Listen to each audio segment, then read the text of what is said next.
News వివరాల్లోకి వెళితే senior నటుడు చంద్రమోహన్ మరణంతో చిత్ర పరిశ్రమలో విషాద ఛాయలు అలుముకున్నాయి. ఆయన మృతికి సంతాపం ప్రకటిస్తూ పలువురు సినీ రాజకీయ ప్రముఖులు సామాజిక మాధ్యమాల్లో పోస్టులు పెడుతున్నారు. ఆయనతో ఉన్న అనుబంధాన్ని గుర్తు చేసుకుంటున్నారు. ఆయన ఆత్మకు శాంతి చేకూరాలని కోరుతున్నారు.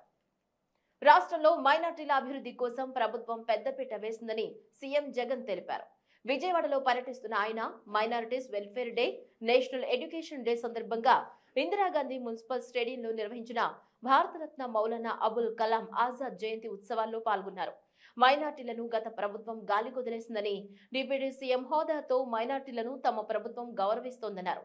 2019 నుంచి మైనార్టీల అభ్యున్నతి కోసం ఎన్నో కార్యక్రమాలను చేపట్టామని, గతానికి ఇప్పటికీ మధ్య తేడాలు గమనించాలన్నారు.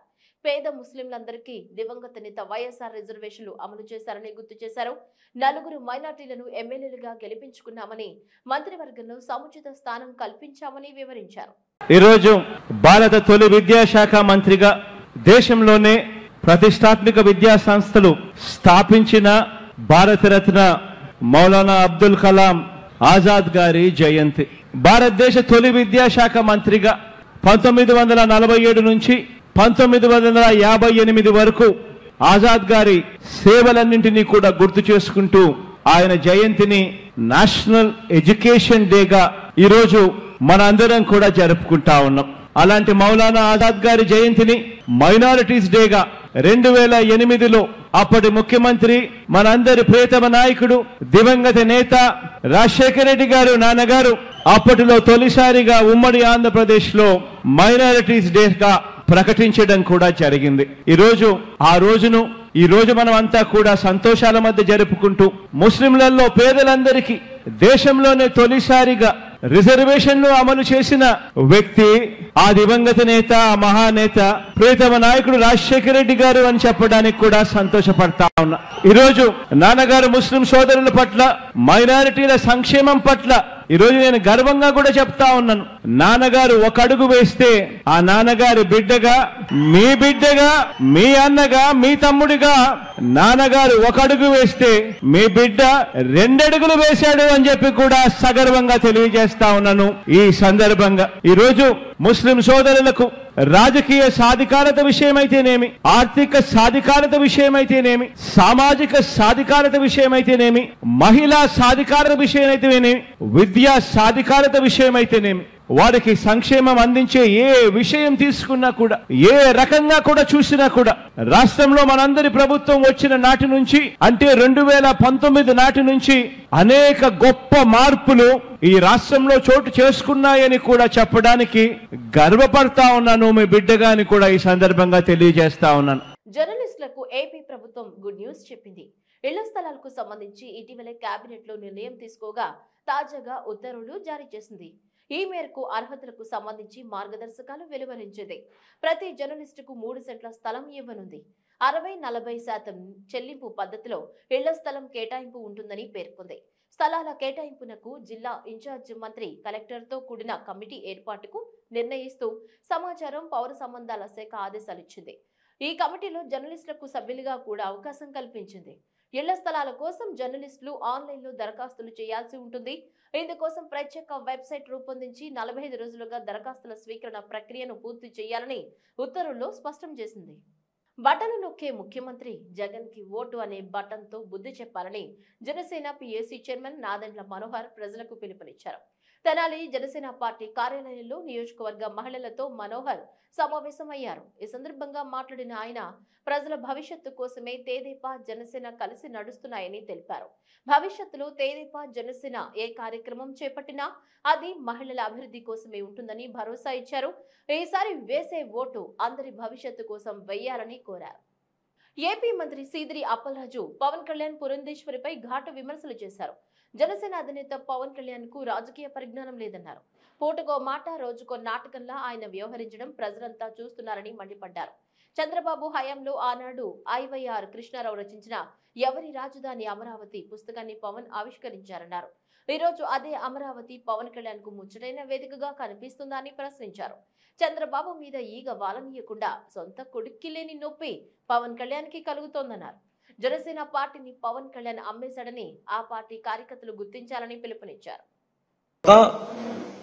కోఆపరేటివ్ యాక్ట్ స్థానంలో 1964 కోఆపరేటివ్ యాక్ట్ స్థానంలో మ్యాక్స్ యాక్ట్ తీసుకొచ్చాడు ఆయన ముఖ్యమంత్రి అయిన తర్వాత, మ్యూచువల్లీ ఎయిడెడ్ కోఆపరేటివ్ సొసైటీస్ అని చెప్పి. ఆయన వచ్చిన తర్వాత వచ్చింది ఆ యాక్ట్. అది తన మనుషులందరికీ కూడా ఇదిగో ఈ సంఘం డైరీ, ఇది గుంటూరు డిస్ట్రిక్ట్ మిల్క్ యూనియన్, ఇది లేకపోతే కృష్ణా మిల్క్ యూనియన్, అప్పుడు విశాఖ డైరీ, విశాఖ ఉత్తరాంధ్ర జిల్లాల మిల్క్ యూనియన్, అది ఉత్తరాంధ్ర మిల్క్ యూనియన్, అది వాటన్నిటిని కూడా మ్యాక్స్ యాక్ట్ లో కన్వర్షన్ చేయించాడు ఆయన. ఆ తర్వాత ఇదే చంద్రబాబు 14 సంవత్సరాలు ముఖ్యమంత్రిగా ఉండి వాళ్ళందరూ కూడా ప్రైవేట్ లిమిటెడ్ కంపెనీస్ గా మార్చుకోవడానికి ఫెసిలిటేట్ చేసినాడు ఆయన. చిత్తూరులో చాలా గమ్మత్తైనటువంటి సందర్భం. చిత్తూరు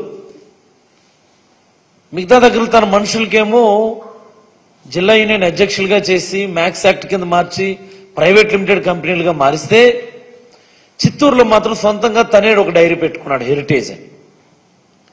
హెరిటేజ్ డైరీ పెట్టుకున్న తర్వాత నెమ్మదిగా నెమ్మదిగా నెమ్మదిగా చిత్తూరు మిల్క్ యూనియన్ అన్నటువంటిది ఆటోమేటిక్గా అది నిర్వీర్యం అయిపోయింది. తర్వాత లిక్విడేట్ అయిపోయింది. చూసారా, ఇది కుట్ర కాదా? ఇది ప్రభుత్వంలో ఉండి, ప్రభుత్వ అధినేతలుగా ఉండి, ముఖ్యమంత్రి స్థానంలో ఉండి, ప్రజల ఆస్తుల్ని, ప్రజలను రక్షించాల్సినటువంటి వ్యక్తులు తన స్వప్రయోజనాల కోసం, తన మనుషుల స్వప్రయోజనాల కోసం ప్రభుత్వ ఆస్తుల్ని తగలబెట్టేయడం అన్నటువంటిది ఇంతకంటే రాజకీయ పాపం మరొకటి ఉండదు. పెదకూరపాడు నియోజకవర్గంలో సామాజిక సాధికార బస్సు యాత్ర ఎమ్మెల్యే నంబూరి శంకర్రావు ఆధ్వర్యంలో కొనసాగింది. మధ్యాహ్నం నుంచి యాత్ర ప్రారంభం కాగా సాయంత్రం 6 గంటలకు బహిరంగ సభలో నేతలు ప్రసంగించారు. ఈ కార్యక్రమంలో మంత్రులు విడుదల రజని, ఎంపీ లావు శ్రీకృష్ణదేవరాయలు, నందిగం సురేష్, మోపిదేవి వెంకటరమణ, ఎమ్మెల్యేలు కొలుసు పార్థసారథి, షేక్ ముస్తఫా, పిన్నెల్లి రామకృష్ణారెడ్డి, పార్టీ జిల్లా అధ్యక్షులు డొక్కా మాణిక్యవరప్రసాద్ తదితరులు పాల్గొన్నారు. పెదకూరపాడు నియోజకవర్గం పరిధిలో గడిచిన 4 ఏళ్లలో ఎన్నో అభివృద్ధి కార్యక్రమాలు జరిగాయని ఎమ్మెల్యే నంబూరి శంకర్రావు తెలిపారు. ప్రధానంగా ఎన్నో సంవత్సరాల నుంచి ఉన్న సమస్య అమరావతి నుంచి బెల్లంకొండ రోడ్డు సమస్యను తీర్చామన్నారు. దాదాపు 149 కోట్ల రూపాయల వ్యయంతో రోడ్డు నిర్మాణం చేపట్టడం జరిగిందన్నారు.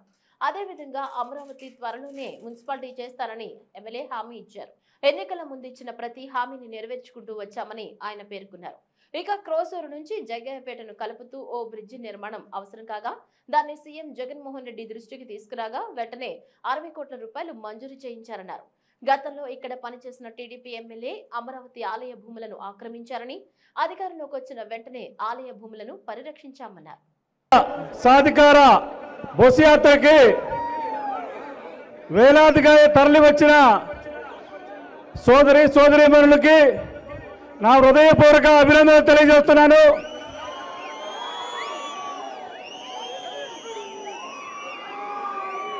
మరి సామాజిక న్యాయం కోసం మరి మీకు చెప్పడానికి వచ్చిన మంత్రివర్యులు విడుదల రజనీ గారికి, అట్లాగే మన పార్లమెంటు సభ్యులు కృష్ణదేవరాయలు గారికి, అట్లాగే మన మోపిదేవి వెంకటరమణ గారు ఎంపీ గారికి, మరి మన ఎమ్మెల్యే గారు పార్థసారి గారికి, మన పార్లమెంటు సభ్యులు మన పక్కనే మా నియోజకవర్గం నందిగాం సురేష్ గారికి, ఎంపీ గారికి,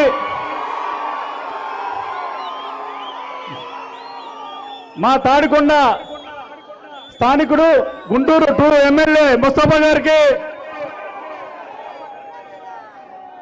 అట్లాగే కార్పొరేషన్ చైర్మన్ పురుషోత్తమ్ గారికి, అలాగే మాజీ మంత్రివర్యులు మా మిత్రులు మా శ్రేయోభిలాషి డొక్కా మాణిక్యప్రసాద్ గారికి, అట్లాగే మన అబ్జర్వరు సోమినేని గారికి,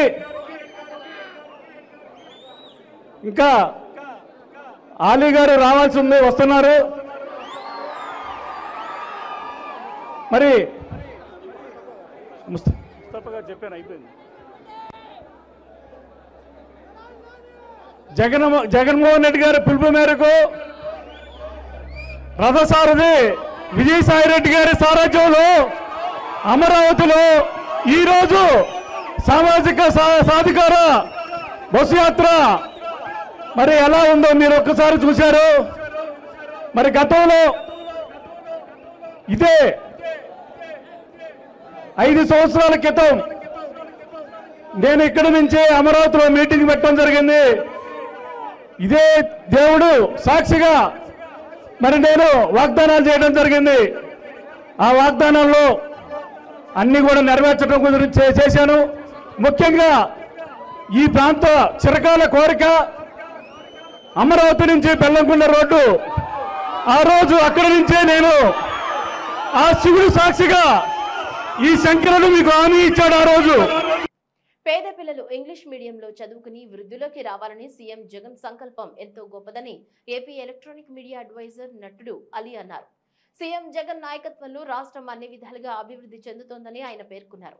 గతంలో దివంగత నేత రాజశేఖర రెడ్డి ఓ నటుడికి సాయం చేయాలని కోరగా వెంటనే 15 లక్షల రూపాయలు మంజూరు చేశారని, మరి ఆ మహానేత రక్తం పంచుకుని పుట్టిన సీఎం జగన్ రాష్ట్ర ప్రజల్ని ఏ విధంగా ప్రేమిస్తున్నారో అందరికీ తెలుసన్నారు. పేదల కష్టాలు తెలుసుకోవడానికే నవరత్నాలు పథకాలను సీఎం జగన్ తీసుకొచ్చారని, ఇచ్చిన మాట ప్రకారం ఎన్ని ఇబ్బందులు వచ్చినా వాటిని అమలు చేస్తున్నారన్నారు. ఇక పెదకూరపాడు నియోజకవర్గం ఎమ్మెల్యే నంబూరి శంకర్రావు చాలా మంచి మనిషి అని, నియోజకవర్గంలో మైనార్టీల కోసం ఏకంగా 20 షాదీఖానాలను నిర్మించారన్నారు. వచ్చే ఎన్నికల్లో భారీ మెజారిటీతో ఆయన్ని గెలిపించాలని కోరారు. ఇచ్చిన మాట ప్రకారం విలేకరులకు ఇళ్ల స్థలాలు ఇచ్చి ఆదుకున్న వ్యక్తి సీఎం జగన్ అని అలీ కొనియాడారు. హలో పెద్దపాడు,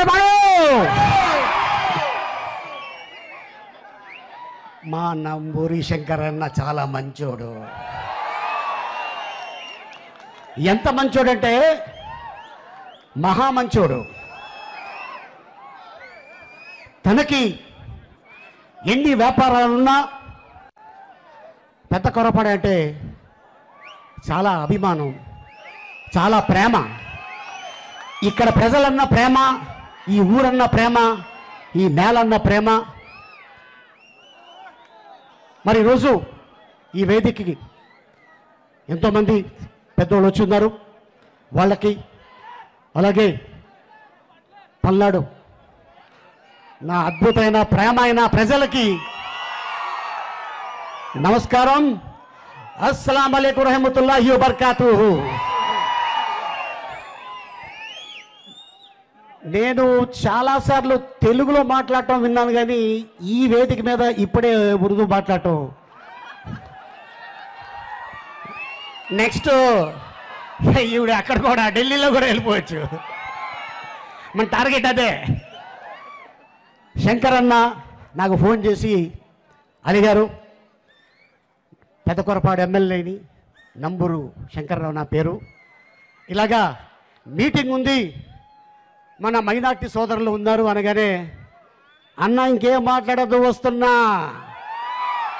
బడుగు బలహీన వర్గాలు ఎదిగినప్పుడే సామాజిక సాధికార సాధ్యమవుతుందని, ఈ విషయం జగనన్న పాలనలో సాధ్యమైందని మంత్రి విడుదల రజని పేర్కొన్నారు. విద్యతోనే పేదవారి తలరాతలు మారతాయని నమ్మి విద్యాభివృద్ధి కోసం అమ్మఒడి, నాడు నేడు, గోరుముద్ద, ఇంగ్లీష్ మీడియం విద్య, ట్యాబులు, ఐఎఫ్పి ప్యానెళ్లు అందిస్తున్నారని మంత్రి పేర్కొన్నారు. ఇక ఉన్నత చదువుల కోసం వసతి దీవెన, విద్యా దీవెన ఇస్తూ విద్యార్థులకు సీఎం జగన్ చేయూత అందిస్తున్నారన్నారు. రాష్ట్రంలో విద్య, వైద్య రంగంలో విప్లవాత్మక మార్పులు తీసుకొచ్చిన నాయకుడు సీఎం జగన్ అని అన్నారు. ఇక ఫ్యామిలీ డాక్టర్, జగనన్న ఆరోగ్య సురక్ష, ఆరోగ్యశ్రీ ఆసరా పథకాలను తీసుకొచ్చి ప్రతి ఒక్కరికి ఆరోగ్య భరోసా సీఎం జగన్ కల్పించారని మంత్రి విడుదల రజని పేర్కొన్నారు. అన్న శంకర్ అన్నకి నా హృదయపూర్వక నమస్కారాలు. ఈ కార్యక్రమాన్ని మన పల్నాడు జిల్లాలో మా అందరి భుజం తట్టు నడిపిస్తూ మరి మమ్మల్ని ఎంతగానో సపోర్టివ్గా ఉంటూ ముందుకు తీసుకువెళ్తున్నటువంటి రాజ్యసభ సభ్యులు పెద్దలు, అలాగే మా జిల్లా రీజనల్ కోఆర్డినేటర్ అయినటువంటి పెద్దలు విజయసాయిరెడ్డి గారికి నా హృదయపూర్వక నమస్కారాలు తెలియజేస్తున్నాను. అలాగే ఈ కార్యక్రమానికి నాతో పాటు వేదిక మీద ఉన్నటువంటి పెద్దలకి, అలాగే మరి మన పెదకూరుపాడు నియోజకవర్గం నుంచి నలుమూలల నుంచి కూడా తరలి వచ్చినటువంటి మన వైఎస్ఆర్ కాంగ్రెస్ పార్టీ కుటుంబ సభ్యులందరికీ కూడా పేరు పేరున నమస్కారాలు తెలియజేస్తున్నా. ఈరోజు మన పెదకూరుపాడు నియోజకవర్గాన్ని చూస్తుంటే పెద్ద పులి గర్జించినట్టు అనిపిస్తూ ఉంది.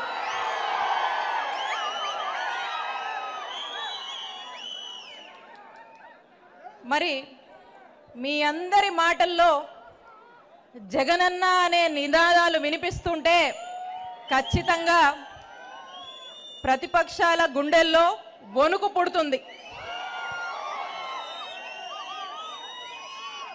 ఈరోజు ఈ సామాజిక సాధికార యాత్రలో జనవర్షం కురుస్తుంది. స్వాతంత్రం వచ్చిన తర్వాత అణగారిన వర్గాలను ఆదుకున్న ప్రభుత్వం లేదని ఎమ్మెల్యే కొలుసు పార్థసారథి తెలిపారు.